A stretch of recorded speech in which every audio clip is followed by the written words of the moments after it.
Hello everyone, welcome to today's Dynamics 365 Tech Talk. My name is Harish Jayaprakash, Fast Track Solution Architect, and I'll be your moderator today. Today's topic is about extension options available for data archival and long-term retention within Dynamics 365 Finance and Operations. Presenting for us today from Microsoft along with me, we have Purvesh Vaghasia, Senior Solution Architect, Ajay Kumar Singh, Principal Solution Architect. With that, Ajay, over to you to get us started. Yeah, thanks, Harish. Let's get this started. So the agenda that we have today is about the extension option that we have for archiving and long-term retention framework. We'll talk about certain customization options that we have with the data archiving scenarios. We will have a couple of demos, and then in the end, we will have a time for Q&A. So as part of the series of the tech talks that we have been doing for the data archival, we have delivered two tech talks. One that we delivered on 22nd, which was mostly around D365 finance and operation apps archiving at high level that we talked about. Then we had a second session, which was more focused on the CE apps, which we delivered on 23rd of May.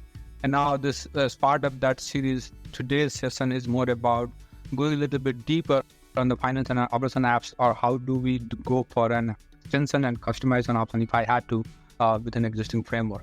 So again, before we go to the deeper in the scenario, we just wanted to touch base on some of the scenario that is available, so that it's kind of clear when we mention about these scenarios in the tech talk. So like in public preview with 10.0.39, we have general ledger, sales order, inventory transactions, inventory journals, and tax trans, which is available in the public preview. We are also planning to make retail transactions as well in public preview or private preview for limited sort of customers. In 40, it might change, so we don't have a firm timelines on that one, but it's going to come up. Going to the different options and scenario for the extensions, right? So there are three different options or scenario that we have for an extension of existing data archival framework.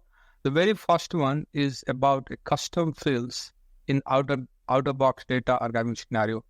What it means is that you have an extension in the sales line. Let's just take an example of sales order archiving. So you have a custom columns added in the sales line and sales table, and you wanted to add those columns as part of your archiving process. And you want to get the data out in the history table and also out in the Microsoft Managed Data Lake.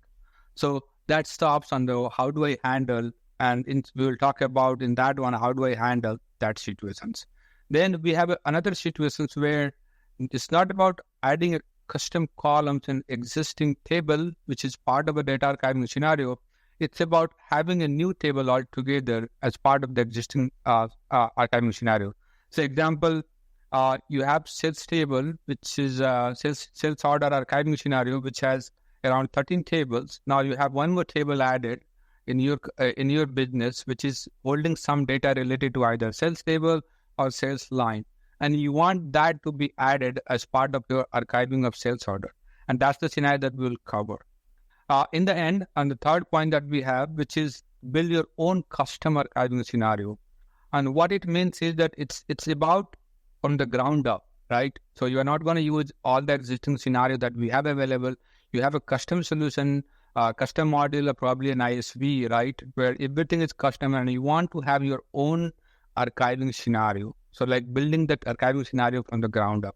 And we marked it an asterisk. The reason is that scenario is not available right now in the public preview. We are working on it to publish the guidelines on how do we create your own archiving scenario. That will come up later sometime. Now going next to the option one, which is the adding a custom fields in the out-of-box data archiving scenario. So before we go and talk about, right, the one thing to note, which we also mentioned in the last tech talk that we delivered on 22nd, that against each archiving scenario, we have set of live tables, which are the actual FNO tables.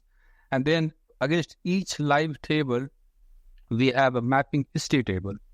And then against each live tables, history table, we have a mapping BI entity, which we're creating in FNO. And then against those BI entities, we will have a mapping Dataverse virtual entity. So just think about an example of sales order archiving process, which has 13 tables in it. So you can see all the 13 tables listed here, and the mapped history tables, and you can see also the mapped BI entities and the Dataverse virtual entity. Now, this is just an example of sales order.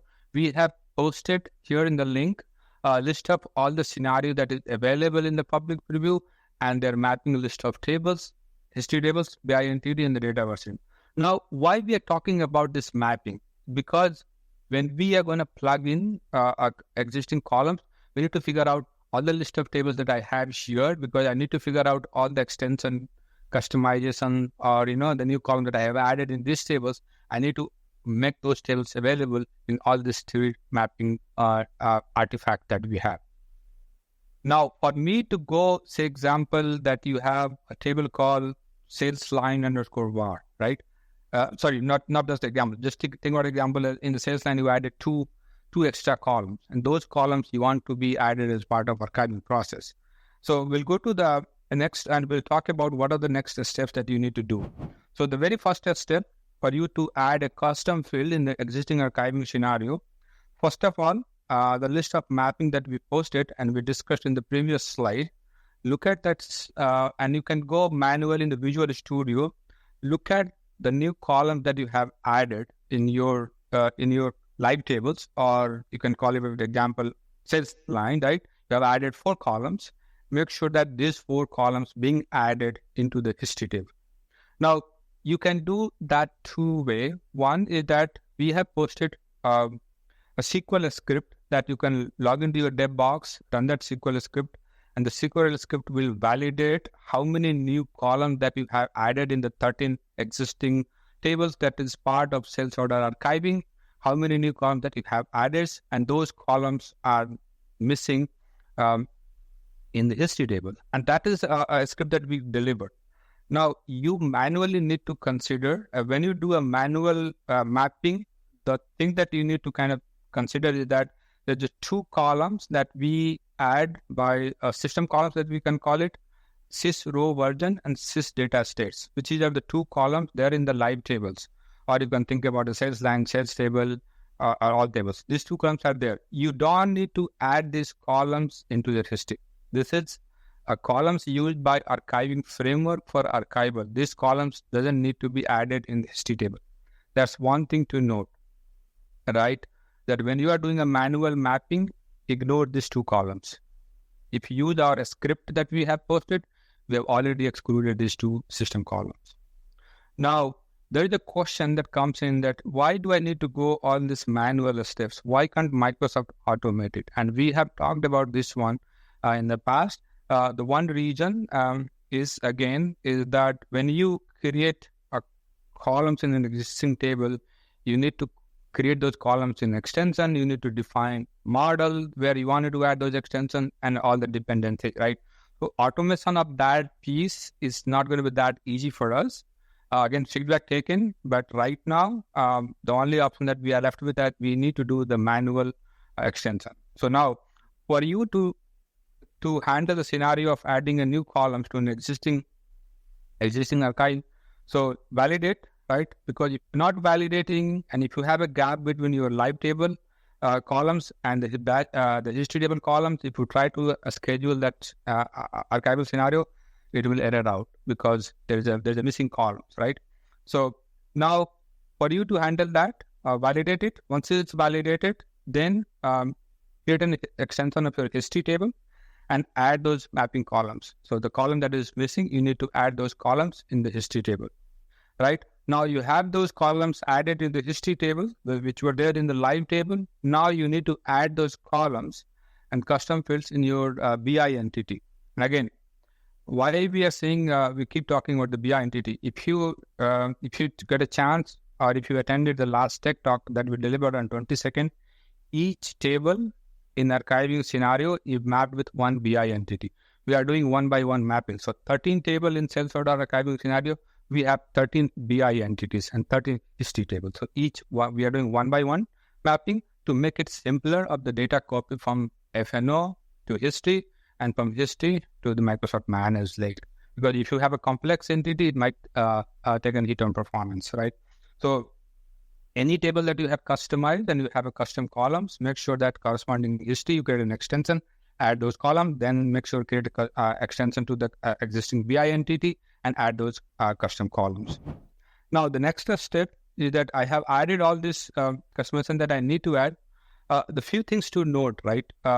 That in some of the business scenario, what we have seen is that on the table property, on the live tables, you have turned on, or even Microsoft has turned on, created datetime, modified datetime, created by and created and modified by columns. It's either Microsoft has turned on or you have turned on. So if you have a scenario like that, I think you need to pay a little bit attention here. Is that you need to so for history tables, so for archiving framework to copy the data of created datetime, modified datetime, created by, and modified by data to history table.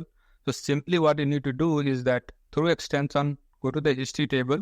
If it's not been done by Microsoft, you can just have the property and the metadata turned on, created datetime, created modified datetime. Again, you don't need to. If it's not needed, you don't need to, right? But if you just need it in your scenario, you go and turn on that in history table. In BI entity, you need to manually add those columns, right? So example, you can see here in the table that we listed, we have created datetime and modified datetime, created by, modified date.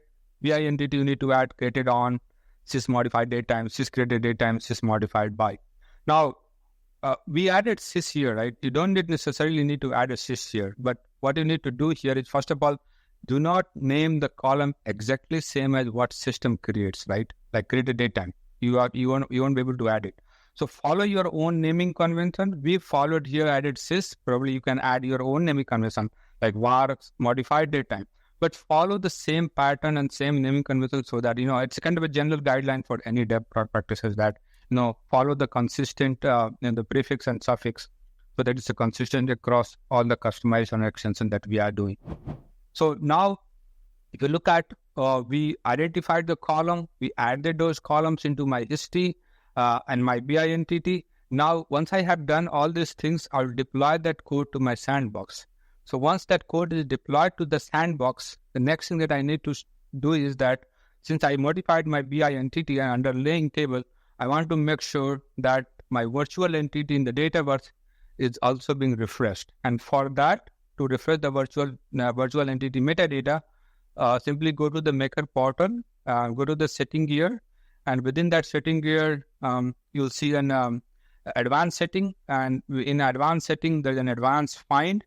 And once you open the advanced find, if you have, the folks here have used it, or if you have looked, maybe you feel more comfortable. If you have not, I highly encourage look at our docs. And so go to the and select finance and operation entities, and then name the entity that you have modified. So example, in your scenario, you added some custom columns in sales order BI entity, right? So select that entity.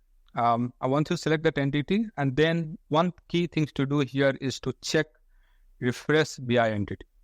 So once you check it and save and close, what it's going to do is that it's going to refresh the metadata from FNO to virtual entity with all the changes that you have done by adding new columns or all. Right? So these are the things that you need to do for you to be able to make these changes available.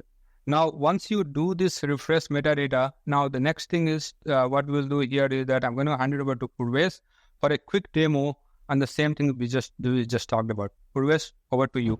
Thanks, Ajay, for sharing all the details about how to manage custom fields into the tables related to the data archive scenario. Now it's short time. Let's begin the demo with identification of custom fields. So when we look at the documentation on the setup data archive feature, specifically onto the schedule the data archive job, very first thing it talk about the validation. It validates for all the custom fields that if you have from the mismatch perspective, if that not been created into the history table. Here that we have published that the link that you need to use that the link, and that will take you to the GitHub. Here that the GitHub that the file has been published. You just need to open the file and copy the content and put it into the SQL Server Management Studio. Here that we have listed all the tables that are available in as of now that covers the data archive scenario that include GL, sales order, inventory transaction, inventory journal, and text trans. The total count is around 38 tables. This list will get increased when we add new scenarios. This list. When I run this job, it will compare that with my live table in the history table, and it gives that the list of all the mismatch fields. So you can have a look at the first from the GL perspective that created by, modified by are missing in the history table. So those need to be created, right? As Ajay has explained about for the system generated tracking fields. For today's demo, we are going to talk about the sales order archive scenario, the specific field called MSFT test data that we have added in the sales table. So I have a custom field in the sales table. So that custom field need to be created in the history table. So that way it will make sure that we do not have any kind of that the field mismatch from the live table and the history table. And the same thing need to be done into the BI entity. So that field need to be created into the BI entity as well. Let's quickly have a look at the Visual Studio. So in this particular example, I have an extension of the sales table, and using that extension, I have created MSFT data field. It has been created in the sales table. So I need to create that field into the history table as well. So using extension of the sales table history, I have added over there, and the similarly sales table BI entity extension I have created to add that the same field into the BI entity field. Okay, so that way I have the custom field created into the history table and into the BI entity. So that made sure everything is in sync. And now let me run that SQL script one more time, and you will notice that the sales order records has been gone because of now there is no longer any kind of the discrepancy from the schema mapping perspective, right? So after that, I just need to generate a build and deploy that particular my change on to the my FNO environment. And after that code has been deployed, as Ajay has explained about that we may need to perform that the virtual entity into the Dataverse environment. Correct. So let's go to the Maker portal, and using that the Maker portal, I have to just make sure that I have selected the right environment, and after that, just need to click onto the setting gear, and then click onto the advanced setting. That will take me to the next screen, and by on this screen, you just need to click onto the advanced find button on the top right corner, and that will open the dialog. That will help me to perform that advanced search. And here that I into the look for the drop down list, I have to search for available finance and operation entities. And then the select, I want to search by the name, and I want to perform the content as a content search. So I want to search by the sales table BI entity, and then click the results. It will give me the results of all the entities that meet that criteria. Here I got the sales table BI entity. So let me click onto the sales table BI entity. That will take me to the another dialog that will allow me to perform the refresh of that the metadata for that virtual entity. So here that the checkbox is available. You just need to click onto the checkbox, refresh, and then click on save and close. This particular process will take little longer time because of it is going to perform the metadata refresh in your Dataverse. And this is about the Ajay has mentioned about the detailed documentation is available on the document site for refresh virtual entity metadata. The steps are similar to the generate the virtual entity in the Dataverse, and the steps, these are the step-by-step approach. It has been explained over here. And that way you will be able to perform that, create that your custom fields, deploy it onto your FNO environment, go to the Maker portal, perform that refresh entity, and that way you will be able to include your custom fields into the data archive scenario. So next topic is about the add custom tables in out-of-box archive scenario. Ajay will help us with that journey. Ajay, Over to you. Yeah, thanks, Purvesh, for the demo. Now the next scenario. So as I mentioned in the start of this tech talk, there were three scenarios. Scenario one, to add columns in an existing archiving scenario, existing tables within that existing archiving scenario. The next one is about I have a new tables and I want to add that new table or plug in that new table in existing archiving scenario. So an example of you have sales line table, which is part of a standard D365, and you have a custom table, probably a sales line underscore var or sales table underscore var, and you want that table to be also added as part of your archiving scenario, right? Or it could be an ISV table, which is also part of your sales order process, and you want that to be also included in an archiving process. A few things that we need to do for plugging in existing tables. The very first thing that we need to do is that create mapping history tables. So for, like we discussed earlier, that for against each table, we have one history table.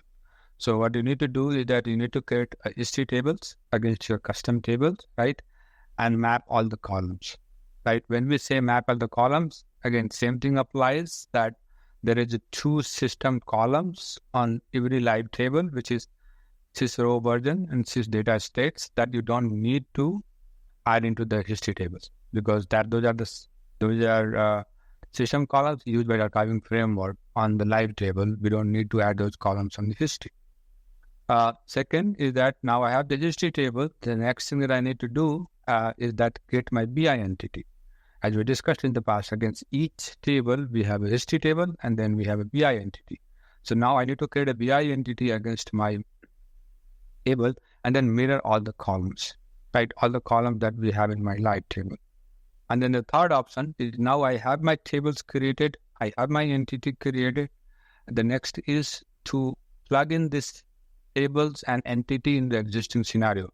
But one thing to note, right, when you create history tables, right, you don't need to, you need to mirror all the columns, but please do not create any index on the history table. Because that's one thing that we mentioned in the last tech talk, is that we are moving the data from the live table, our actual FNO table, to an history table, and we are still saving 80% of the space because index to data ratio, right? If you create too many indexes in the history table, then we will kill the purpose. We won't be able to save them as much as we wanted to save, because in any, just example of sales line, there is an 80% index, 20% of data. But the way we are able to save it, that we are moving data to a flat table, history table, with very, very minimal 1 or 2 indexes. That way we are saving around at least 70 to 80% data by just moving to the same same database and history table. So just be mindful of that we don't need to add any indexes that you have created in your live table to the history table.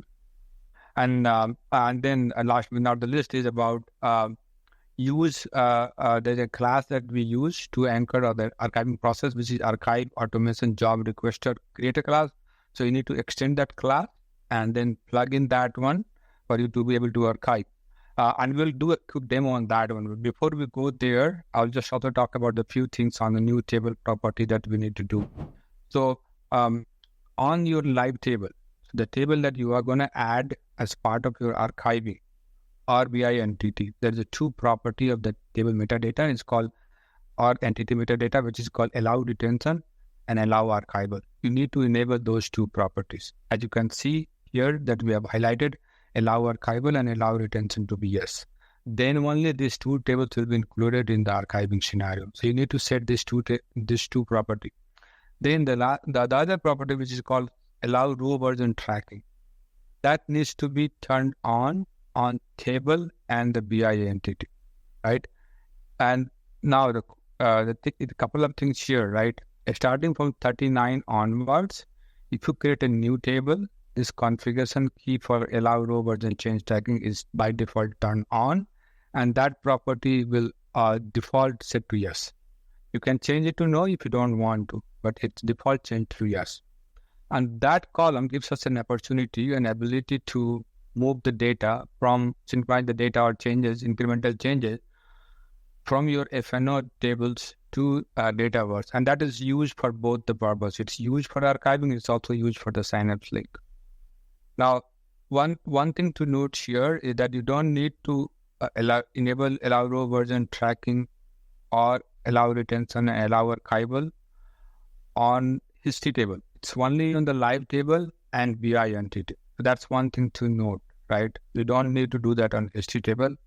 Right now, we will go and look at, once you have done this metadata setting, right, then we'll go and plug in using, plug in my new tables in the scenario by extending the class here. And I will hand it over to Purvesh to just give a brief overview of the class here that we have created. Purvesh, and then followed by a demo. Thanks, Ajay.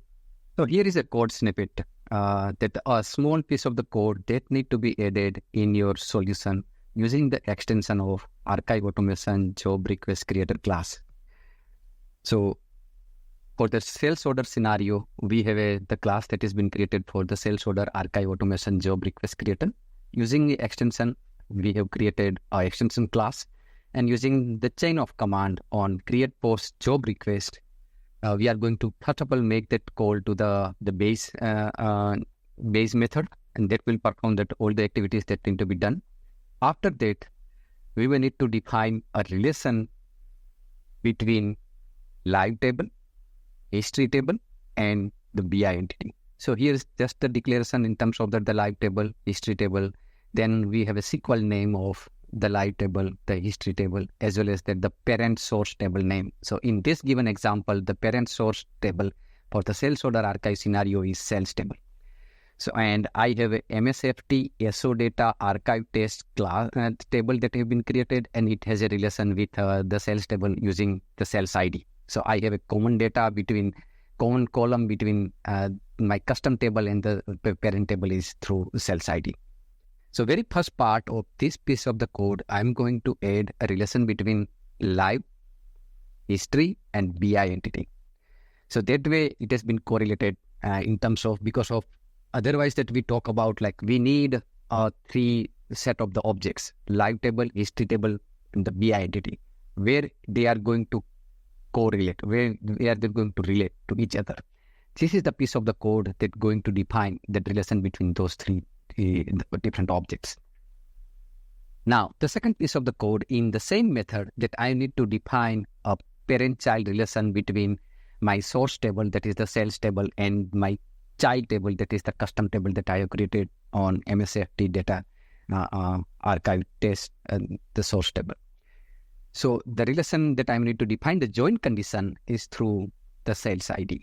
So the sales ID of my table and the sales ID of the sales table is going to define that particular relation, and of course it's going to add the partition condition as well as into the data area ID. So in the SQL representation perspective, we can say that the sales ID of the child table and the sales ID of the parent table and the partition and the data area ID of both the tables will apply the join, and that way that particular using that small piece of the code, you will be able to define the relation between all the live, history, and the BI entity, as well as you will define the relation between the parent-child relation. Keep in mind, this relation that need to be defined, otherwise it is not going to take the table relation that we have defined at the AOT. So it is mandatory to define at the code level the table relation between parent and the child table.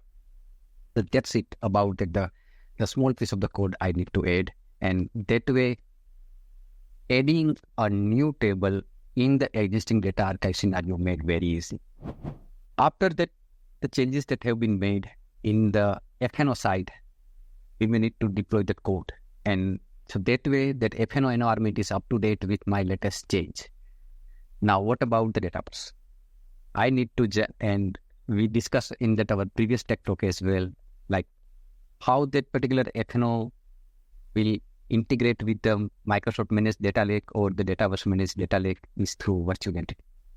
So since that I have added a new virtual entity, the BI entity in the FNO, I may need to generate a virtual entity for that entity, right?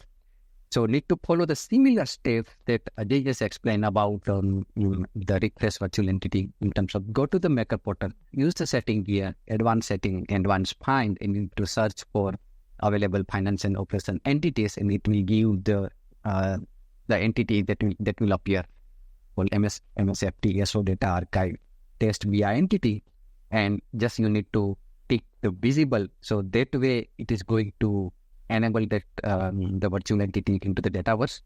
And as Ajay has explained about the row version change tracking is been enabled for that entity, so I may need to tick that the change tracking is also been enabled into the Dataverse. The documentation link has been published over here. So using that documentation link, it will give the detailed steps that need to be performed, and you will be able to generate a new virtual entity in Power Center. After that, the entity has been created into the Dataverse. There is one more additional property need to be set into the Power Platform, into the Maker portal, and that is enable long-term retention. So you need to go to the Maker portal, tables, search for the tables or the virtual entity that we have added, then click onto the properties, advanced options, and you have to make sure like change tracking is enabled and enable long-term retention is also been enabled. Keep in mind, if this particular properties has not been set, system will not allow and will not stop you to trigger that the job, but it will stop into the archival process, because these are the steps is going to perform into the Dataverse. And when that FNO, if you just try to visualize the architectural overview and the diagram that I have explained during that the previous tech talk on May 22nd, we talk about the FNO on the architecture as well as to the Dataverse architecture, right? So all these services will remain in the controller reside into the Dataverse side, and when the service execution will come to the Dataverse side, it will throw an error. So you just need to make sure like you comply to all the steps or the guidance that have been provided to enable the data archive feature into the FNO as well as into the Maker portal or into the Power Platform or the Dataverse. So that way, it's all about like the things that need to be taken care, the objects that you need to be created or that are modified to enable or to add a new table into the existing data archive scenario. Now let's have a quick demo. For this particular the example, I have created the Visual Studio project, and that Visual Studio project contain mainly the 4 objects. Very first thing is about my live table. That is the MSFT SO archive, data archive test. And in this table, I have 2 fields. Sales ID, that will help me to define the relation between the sales table and the test data. That will hold that my data part of this particular the sales ID. So, and I just need to check that the property that Ajay has explained, the table level properties about allow archival, that need to be set to yes. Allow retention, that may be set to yes. And allow archival and allow retention both are actually related. So as soon as you change the property of one value, it will change the property of another value as well. Now go to the history table. So I just need to create a history table and just need to make sure like both the fields that I have in the live table, it has been created in the history table. Now talk about the BI entity. So I have created the new BI entity, and in that BI entity, I need to set the properties, allow archival, allow retention, and allow row version changed that need to be enabled. So all 3 properties are been set. That means my entity is all set to handle the data archive scenario. So I have that objects has been created in the live table, history table, and the data. Just I need now to talk about the code snippet that we discussed in the previous slide. So I have created the extension of the sales order archive automation job request creator, and using the chain of command, that particular the piece of the code that we have written over here. If you want to add your own custom table, just you need to follow the similar code snippet, and that code snippet is available on our documentation site for to deal with the customization in the data archive scenario. So you just need to take that that particular code snippet, and you need to define that particular relation between in a way that it has been explained in this example. So here that I have that my live table, that my history table, and that the SQL name of that my live table, the SQL name of the history table, and the SQL name of that my parent table that has been defined. And the very first part of the code snippet that talk about define the relation between the live history and the BI entity. And the similar thing is gonna explain in terms of that add join condition into the second scenario about that define the relation between live table and the parent of that my live table, that is the sales table.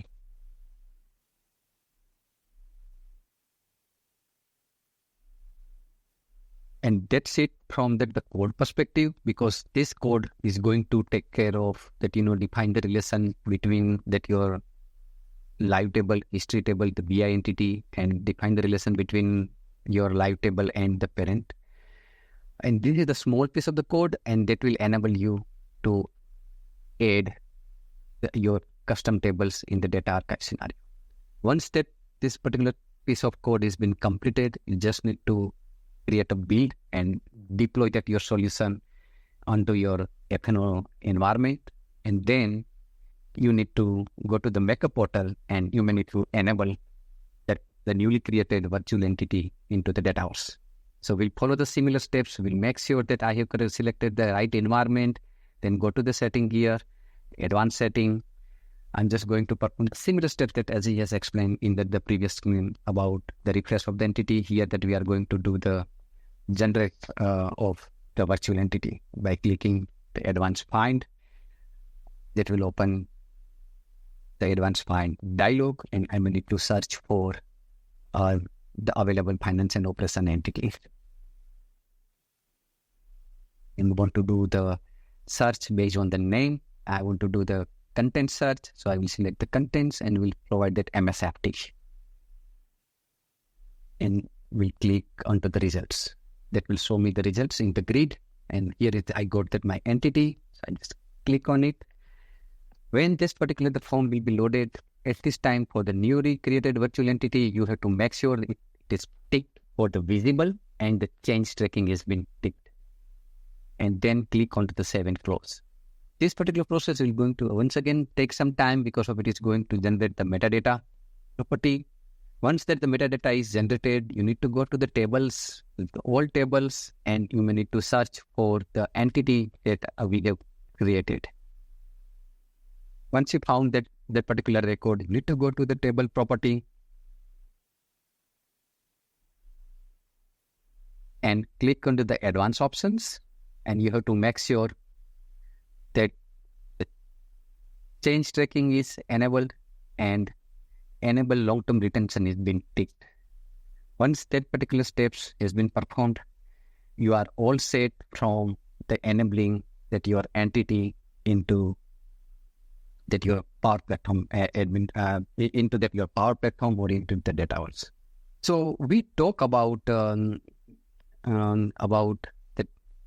data archival part, right? Now the next question would be like, okay, I done the data archival. How can I see that my data into the Microsoft Managed Data Lake? So to use that Microsoft Managed Data Lake and to perform the inquiry on your onto the data, the cold data that has been stored into the Microsoft Managed Data Lake, you may need to define, you may need to use the Microsoft Fabric. So to use the Microsoft Fabric, you have to make sure either you should have a trial, the 60 days trial of Microsoft Fabric is been enabled for you, or you have to buy a Fabric capacity using portal.azure.com. The very first thing that you may need to make sure, like the Fabric capacity, it will have a region tag, like in that this Fabric capacity is belong to that region. And the region of the Fabric capacity and the region of your Dataverse environment, it should be the same. If you do not have if there is a mismatch in the region of the Dataverse region and Dataverse environment that has been hosted, and the Fabric capacity system will give you that error message that you do not have appropriate the capacity, Fabric capacity to create a link.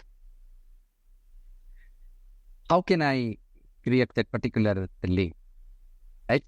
So we may need to go to the Maker portal one more time. And using the Maker portal, very first thing, you go to the tables and click onto the Analyze and link to Microsoft Fabric. When you try to do the link first time, it will open the wizard and it will first of all check for the Microsoft Fabric, whether it has been capacity has been available or not. And based on that, the wizard, that the steps that you need to follow, that will create a link between your Dataverse environment and your Fabric.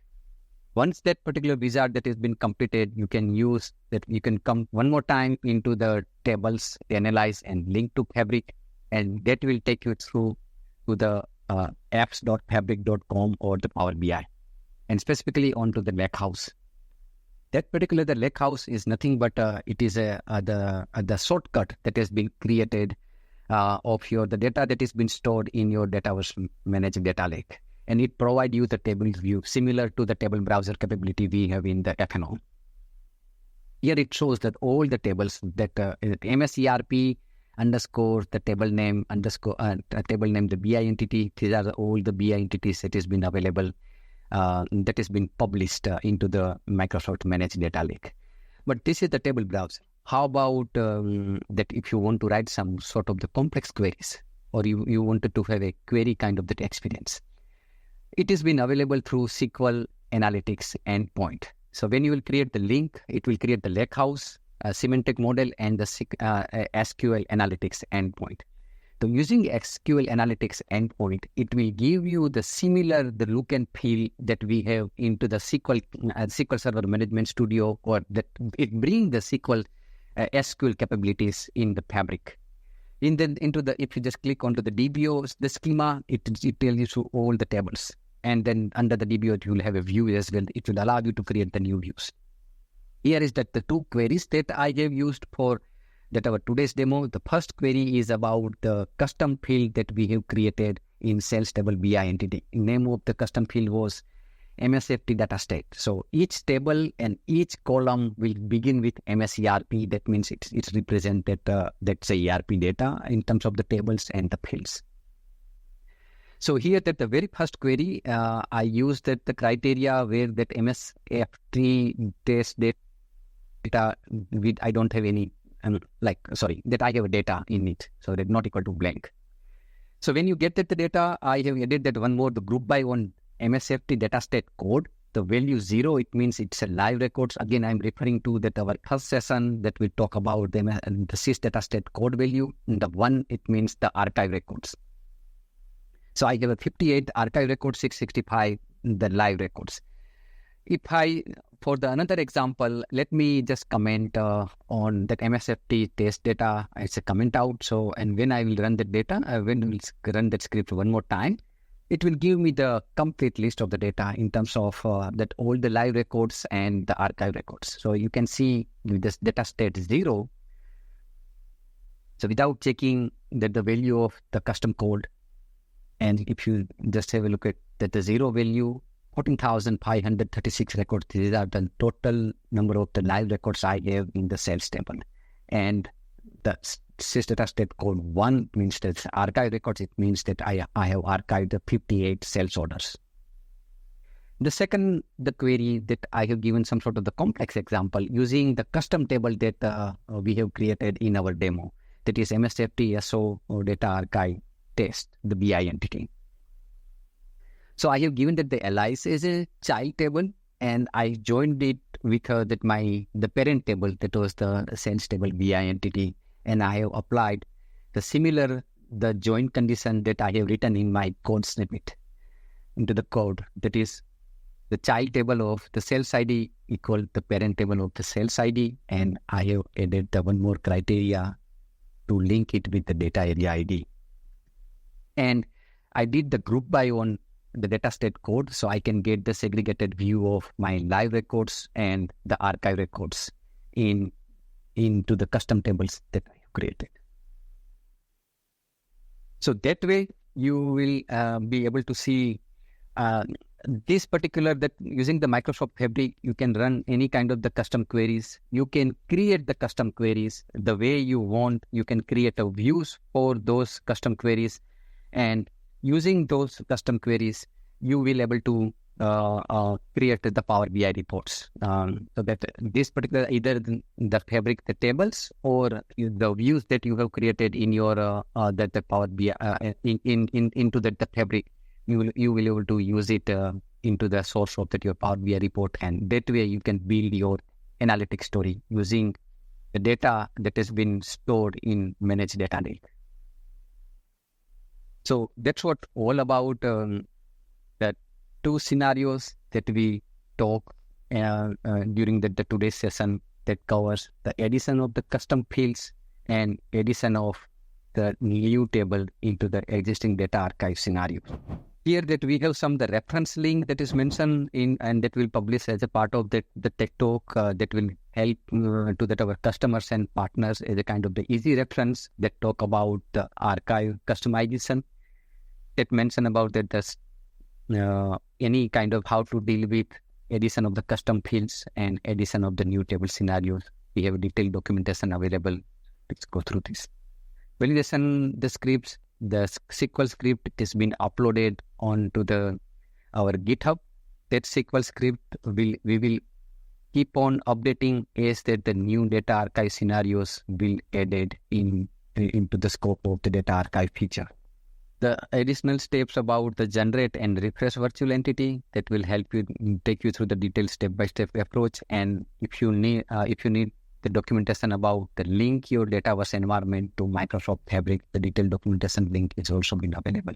And we strongly recommend our customers and partners to join our Yammer channel. That way you will get on that updates from the engineering team, that any kind of the announcement made by the engineering to that our customers and the partners. We host that the weekly basis that our Yammer the office hours. So if you get a chance, please just download that schedule from the Yammer channel, and you can book that your calendar. Hey, thanks, Purvesh. There are a few questions. I know me and Ajay have been taking some of them on the chat, and we have been responding. There are still a few open questions. So I'm going to start off with this one. When accessing the LTR from Fabric, is there any copy from LTR data taken towards a Fabric local data cache? Just wanted to see if there will be some storage requirement on the Fabric side when we access the data, and what would be the effect on licensing on Fabric capacity and Fabric storage requirements? Great question. So I will start with that, your last point in that question about the Fabric capacity. So as I mentioned in that today's demo as well, you can start with the trial capacity by your global admin, because it need to be enabled at the tenant level. If you have consumed that the 60 days of the trial by your organization, you may need to buy your own Fabric capacity. When you buy the Fabric capacity, it start with F1 to F22, I believe, from the higher number perspective. So it depends on your requirement, because of that Fabric capacity will have direct correlation to that your storage and your compute. Right. So if you are dealing with the terabytes of the data in your archival, and if you want to deal with, probably you may need a higher tier of the Fabric capacity compared to the lower tier. So the testing, it start with tier 0, that is the F0, and you have an option to start with the F1 or F2. So that way, it will help you to determine that, what capacity you need for that to deal with the Microsoft Fabric. As of now, using the Microsoft Fabric, you will able to, because as I mentioned in the demo as well, when you create link to Fabric, it create a shortcut into the Fabric. And that shortcut, it will take you to the Microsoft Managed Data Lake, data stored into the Microsoft Managed Data Lake. And here it will just help you to show the data in terms of the visual representation in terms of tabular data, or you can write a SQL query. But again, it will go and run onto your Microsoft Managed Data Lake. So that way, since it is a shortcut, the benefit is you are always dealing with the live record. When I say the live, it means the latest updated data in Microsoft Managed Data Lake, no caching at this particular moment. Yeah, I think the cost is like we are not copying the data, so probably the cost is only associated of the Microsoft. It's just a shortcut that you are using in your Fabric. If you plan to bring the data out, that's where the cost will come up. Right now, we have not been finalized and the model of the storage cost, like in terms of segregating the live data, archive data, how frequently you are reading, and because it also comes with like number of APIs call that you can make, right? So all the Fabric capacity is also linked with the number of calls on the compute. So the costing perspective, yes, there will be some impact on your Fabric capacity cost, and depends on how you want to read and how much data you want to read. But right now, from the costing perspective, from FNO side, we have not been able to finalize it during the preview. Yeah, so stay tuned and join our Yammer community. So that way, any particular announcement that has been made in that particular area, that will help you to keep up to date. But definitely, before that, the GA of the feature, all those things that will be sorted out, and you will have a clarity. So licensing perspective, I'm sorry, Harish, I just wanted to add one more point from the licensing perspective. There is no cost to enable the data archive. Of course, there is a cost when you will run the data archival and the data is been archived records that has been stored into the managed data lake that will get counted into your Dataverse capacity. Once again, I'm taking the reference of the slide that Ajay has explained during our first tech talk about the FNO capacity. Similar that we have a Dataverse capacity, and all the archive records will be shown under Dataverse capacity, and you can easily identify those records because the name of the table will end with retain. That means these are all the archive records, and the capacity has been shown under the Dataverse capacity report. Thanks, Purvesh. There are a couple of other questions.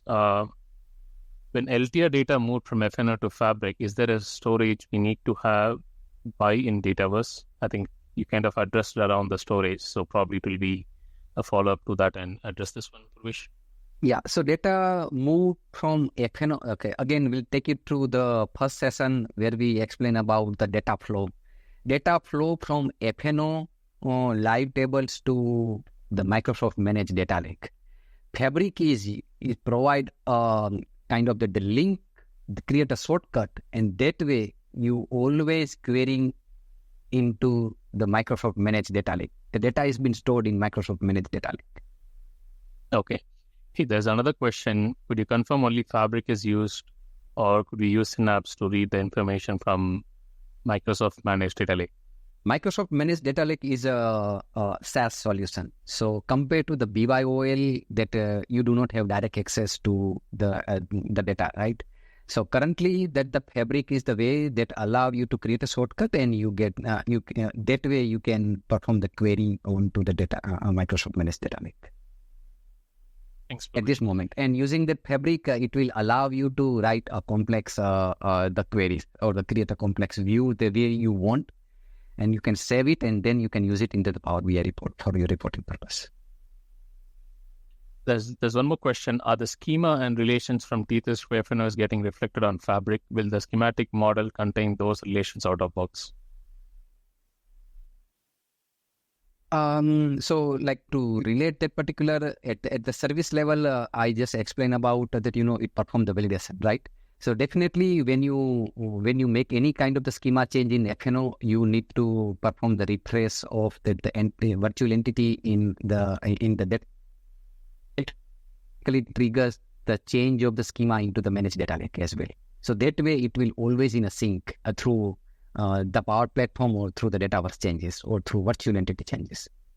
Yeah, so we don't maintain the relationship what we have in FNO in the Dataverse, right? So that's an entity model. So that relation is not flowing to Dataverse.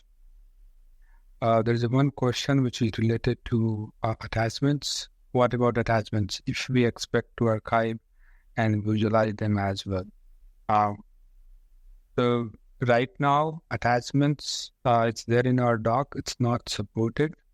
However, we are already discussing about it to move those attachments to history table. So you can view it from the history. As you know, that attachments are stored in the docref table with a blob storage link. So we can just reference back to the history table. So from history table inquiry, you can look at those attachments. Moving those attachments to blob out from FNO or from the LTR right now, it's not been prioritized. We have been discussing it, but the option of having attachment available in the history table for you to inquire is something that we are already working on it. So we'll try to make sure that you have a seamless experience that you have into the live, when you deal with the live records, when that it move to the history table, you will have a document attachment functionality through the history tables or through inquiry forms. There's another one. We also need to be able to clean up data from LTR. Is that functionality also available to set up some export from LTR and afterwards remove from LTR based on query or selection criteria? Great question. So Microsoft is already working on it. There are some sort of the APIs that will detailed documentation that will publish on that particular area, and using those just from the heads up perspective, that will be some sort of the APIs that will be published. Using that API, because 10 years down the line or 15 years down the line, that even that you don't need the data in your core data storage as well, right? So you may need to even the delete or the purge the data from your Microsoft Managed Data Lake as well. So we'll provide the APIs, and using those APIs, you will be able to do it in a future. Great. So purging perspective, I'm sorry, I'm just cutting you. But so purging perspective, we discussed in that our previous tech talk, the purge, the Microsoft currently working on the purge of that your history table. So using the purge, you will be able to delete the data from your history tables. That is then AXDB, FNO side of the data. But that using the APIs, that you will be able to delete that your data side of the data. I think probably this one will be the last question we can take today. What happens if we go beyond the limitations that are set to access the LTR data? Will the query be blocked, or will there be slower access time, or there will be some additional charges calculated and invoiced towards the customer? So we have currently that the limit that has been applied for that the public preview is the 100 million, but that is to schedule the data archive job. There is no limit in terms of the ones that you schedule archive job and it has been performing. There is no limit in terms of that any higher capacity, right? If it has been enabled for you and you are testing, or even in your production environment when you run the data archive job, whatever the data is there in your live table, we move to your data archive. So the capacity perspective, the storage perspective, whatever the data you move into your managed data lake, it will get counted against the managed data and Dataverse capacity report. So, but that doesn't mean that it will stop you. And just to add a bit, right, even today, we are not stopping. So if you are on overhead on the capacity, whether it's the Microsoft Managed Lake capacity or your overhead on FNO Dataverse capacity, certain features won't work if you're over. Like, for example, if you want to get a new environment, you won't be able to do it because you are over on the capacity. So we don't stop you to do archiving. Let's say, example, you're doing archiving for sales order, you want to do for other scenario. You can continue to do it, but it's going to be an accumulated cost for your invoice next time. In terms of reading the data, right? So if you are using Fabric, and if you are using, let's say, example F2 that Purvesh mentioned, which has only two or four CPU cores. So if you need more data to process, it's going to be slower and slower. So that's why we need to move to the higher tier to read the data faster. But yes, the cost is not going to stop you to archive, but it's going to be included into your invoice for the storage overage. Thanks, Ajay and Purvesh. Probably one last one. When do we expect the GA release date for this feature? Great question. So currently, engineering team is working on finalizing that the GA date. We have tested with many customers. I can say 30 plus the customers, and the segment, different size, different geography, and we received the really good feedback. And engineering team is working on finalizing the GA date. Probably, so stay tuned. And just once again. Just join the Yammer group so that you will have an update probably it will be in June release in terms of the GA date. Otherwise, it will be the 10. So either it is 10.40 or 10.41, and that will declare the GA. Yeah, and the GA are based on the scenario. The scenario that we will go to GA in the next cycle. Scenario those are going to come out in the private preview or public preview. It might come GA in the later releases. Like retail is the one which we're still working on. So it's not going to be GA in 40 or 41. It might come up with GA in the next releases. Yeah. And again, just talking about the limit that I mentioned about the 100 million. So probably on the safeguard perspective, that Microsoft Engineering will decide to GA with a lower limit, and then that limit will get extended up to some limit at periodic interval. Yeah, even today you have an option to go ahead and extend it, right? If that is the larger scenario, I think the option is you guys to reach out to us. We need to, yeah. So we need to reach out to the engineering team. So feel free to reach out to either Harish, Ajay, and me. We will help you. Just first of all, we may need to review that your data growth in that particular environment that you have said. Engineering team will review this data growth and then will help us to extend that limit, even that if you want to test in the public preview. Yeah, we are over 4 minutes, but just to add a bit on that, on this, the cap that we added is not about it's not a hard cap. This is kind of a service production you can think about, right? That initial might take longer if you go with more than 100 million. Again, it doesn't mean that if you have more than 100 million, you can't archive it. That's where you have to reach out to us, right? Or come to our Yammer channel, and then we can have it enabled for you. Correct. And another reason that cap has been enforced is if your database size is around 5 to 6 terabyte, right? And you have 100 or around the terabyte or the billions of record in one of the table. And if you want to run it using your tier 2 the environment, definitely tier 2 will not be capable enough to handle that load, even to the query. Forget about the other thing, right? So that our recommendation, even that in our documentation, we have clearly mentioned, like if you are crossing the 100 million, you may need a higher tier of your sandbox. That way you will, so that your sandbox environment should capable enough to sustain and handle that particular load. Thanks, Ajay. Thanks, Purvesh, for that.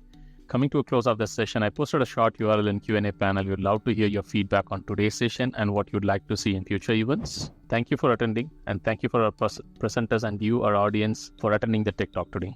We hope you have a great rest of the day ahead.